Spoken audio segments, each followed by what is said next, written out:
अस्सलामु अलैकुम वरहमतुल्लाहि वबरकातुहू।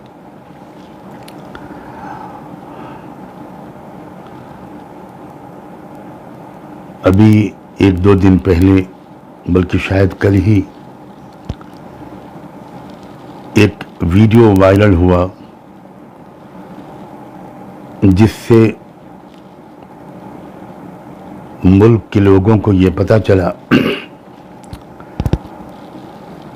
कि लखनऊ के एक साहब ने सुप्रीम कोर्ट में एक रिट दायर की है, जिसके ज़रिए उन्होंने सुप्रीम कोर्ट से ये दरख्वास्त की है कि कुरान की फ़लाँ 26 आयतों को कुरान से निकाल दिया जाए। नेचुरली इस पर पूरे मुल्क में हर तरफ से तबसरे आ रहे हैं, रिएक्शंस आ रहे हैं। मुसलमान उलमा और दानिश्वर हजरात इस सिलसिले में अपने ख्यालात का इजहार कर रहे हैं। इस वीडियो के वायरल होने के बाद से ही मुझसे भी बेशुमार लोग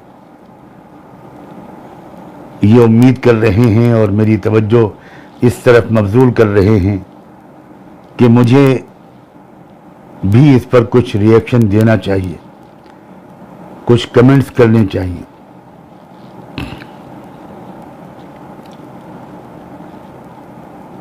एक पहलू से आमतौर पर जो रिएक्शंस अब तक आ चुके हैं वो बहुत काफ़ी हैं। मुस्लिम उलमा ने बिला किसी मसलकी तफरीक के इस जाहिलाना हरकत की सख्त मजम्मत की है और ये उम्मीद बजा तौर पर जाहिर की है कि सुप्रीम कोर्ट इसको एडमिट ही नहीं करेगा और किसी को कोई नोटिस सर्व नहीं किए जाएंगे। इसको पहले ही मरहले में रिजेक्ट कर दिया जाएगा। लेकिन मैं एक और पहलू की तरफ तवज्जो दिलाना चाहता हूं और वो ये है कि बहुत अरसे के बाद मुल्क के हकीकी मसाइल सरफेस पर उभर कर आए हैं और वो कौमी एजेंडा बनकर उभरे हैं, जो असली एजेंडा हमारे मुल्क का होना चाहिए मुस्तकिल तौर पर। और जो मसाइल बहस का मौजू जिनको बनना चाहिए, किसान आंदोलन की वजह से बुनियादी तौर पर वो मसाइल उभर कर आ गए हैं, वही मौजू गुफ्तगू हैं, वही कौमी एजेंडा बनकर पूरे मुल्क में इस वक्त मौजू गुफ्तगू बने हुए हैं। ये किसान आंदोलन ही का ये नतीजा है जिसके लिए मैं संयुक्त किसान मोर्चे की समझदार और बहादुर लीडरशिप को पूरे मुल्क, पूरी कौम की तरफ से मुबारकबाद देना चाहता हूँ कि वो सख्त तकलीफ़ों को बर्दाश्त करके अपने आंदोलन को जारी रखने में कामयाब हुए और वो आंदोलन दिन ब दिन ताकतवर होता जा रहा है और पूरे मुल्क में फैलता जा रहा है। उस आंदोलन की वजह से किसानों के मसाइल, मजदूरों के मसाइल, गरीबों, पिछड़ों और oppress class, schedule caste, schedule tribe के मसाइल उभर कर सामने आए और मुल्क में जो सरमायादाराना फिस्तायत पर मबनी निज़ाम अब चल रहा है बड़े ज़ोर शोर से, जो कॉर्पोरेट फैशिज्म की पॉलिसी अपनाई हुई है हमारी मौजूदा सरकार ने, उसके खिलाफ, उसकी पॉलिसियों के खिलाफ पूरे मुल्क के अंदर एक बेदारी की लहर फैल रही है। वो लाखों बल्कि शायद करोड़ों लोग जो किसी प्रोपेगेंडा का शिकार होकर और मजहबी जज्बात से मगलूब होकर वो असली मसाइल से बिल्कुल गाफिल हो गए थे और मंदिर मस्जिद हिंदू मुस्लिम की बुनियाद पर उन्होंने वोट डाले थे पिछले इलेक्शनों में। अब वही लोग बहुत ज़्यादा पछता रहे हैं, खुल्लम खुल्ला अपनी गलती मान रहे हैं और अब ये संकल्प ले रहे हैं, ये अहद कर रहे हैं कि अब दोबारा वो ये गलती नहीं करेंगे और उनका ध्यान अब असली मुद्दों से कोई नहीं भटका पाएगा, बल्कि वो पूरे मुल्क का ध्यान असली मुद्दों की तरफ वापस लाने के लिए पंजाब, हरियाणा और दिल्ली बॉर्डर से निकलकर अब पूरे मुल्क में जानकारी फैलाने और सही फैसला करने पर लोगों को आमादा करने के लिए निकल खड़े हुए। जाहिर है कि वो फैसिस्ट सांप्रदायिक ताकतें, वो कॉर्पोरेट सेक्टर की गुलाम ताकतें इस सूरत हाल से बहुत परेशान हैं और वो हर कुछ दिन के बाद ऐसी कोशिश करते हैं जिससे कि फिर एक मरतबा मुल्क का एजेंडा बदल जाए और लोगों की तवज्जो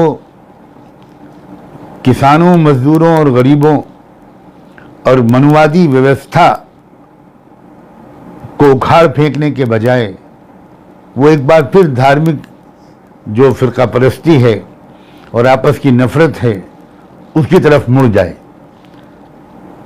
चुनांचे इसी सिलसिले में कुछ दिन पहले दिल्ली प्रेस क्लब में एक प्रेस कॉन्फ्रेंस की थी एक महाशय जी ने, जिसमें उन्होंने ऐलान किया था कि वो सारी दुनिया के मुख्तलिफ धर्मों को इकट्ठा करेंगे। भारत में इस्लाम और मुसलमानों, और भारत में नहीं बल्कि विश्व में से इस्लाम को मिटा देने के लिए दुनिया भर के मुख्तलिफ मज़ाहिब के नुमाइंदों को बुलाकर एक आलमी कॉन्फ्रेंस बुलाएंगे।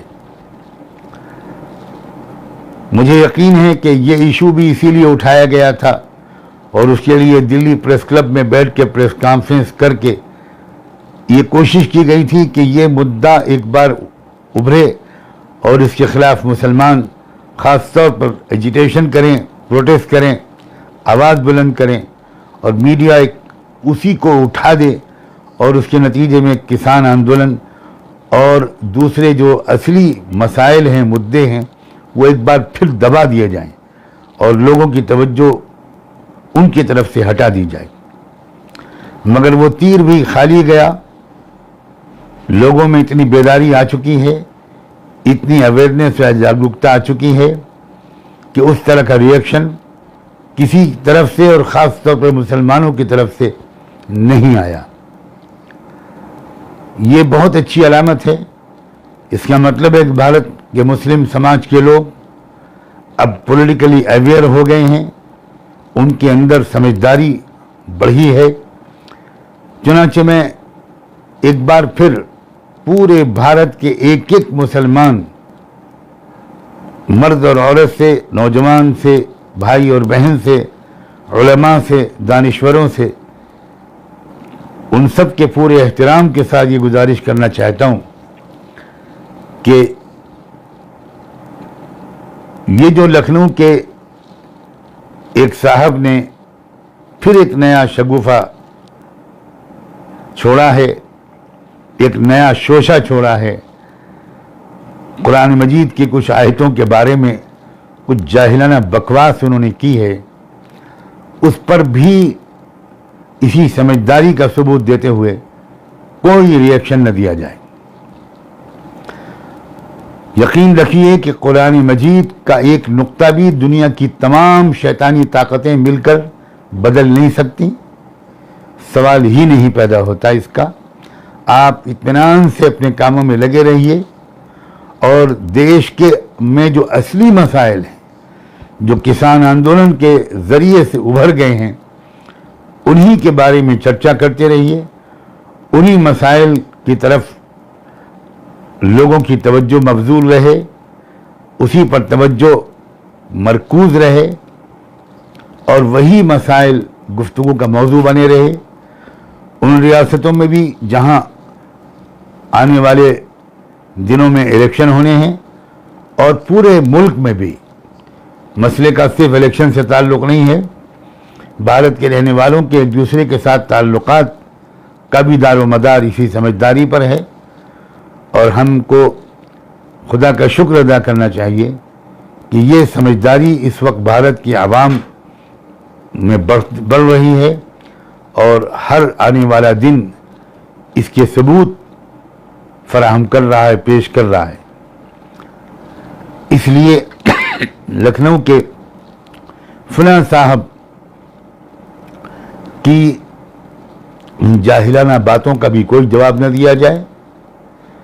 इज़ा ख़तबहुमुल जाहिलून क़ालू सलामा। कुरान ने हमको एक मैच्योर अंदाज सिखाया है कि जब जाहिल लोग कुछ बोला करें तो बस ये कहा करो कि सलामन, सलामती हो, कोई जवाब मत दो, बहस को तूल मत दो।